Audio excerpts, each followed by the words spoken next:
Friends, कैसे हैं? मैं हूं मीना। हमारे यूट्यूब चैनल पे आप सभी का स्वागत है। आज मैं बहुत ही सुंदर भीम गीत सुनाने जा रही हूँ। कैसा लगे कमेंट में जरूर बताइएगा। पूरा सर समाज इनके महानवा मानाता, पूरा सर समाज इनके महानवा मानाता।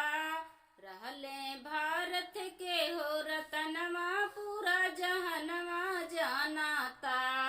रहले भारत के हो रतनवा पूरा जहनवा जानाता।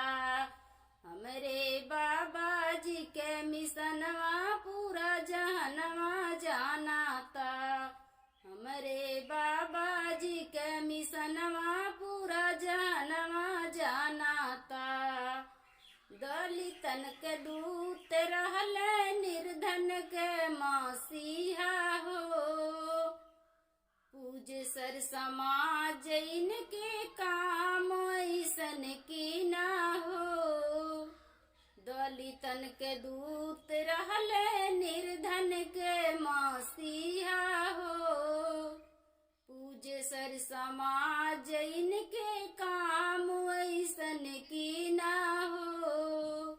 लोग संविधान इनकर लिखनवा मानाता। लोग संविधान इनकर लिखनवा मानाता। रहले भारत के हो रतनवा पूरा जहनवा जानाता। रहले भारत के हो रतनवा पूरा जहनवा जानाता। रहले भारत के हो रतनवा पूरा जहनवा जानाता। कैले संघर्ष इतना दे गईले आजादी के।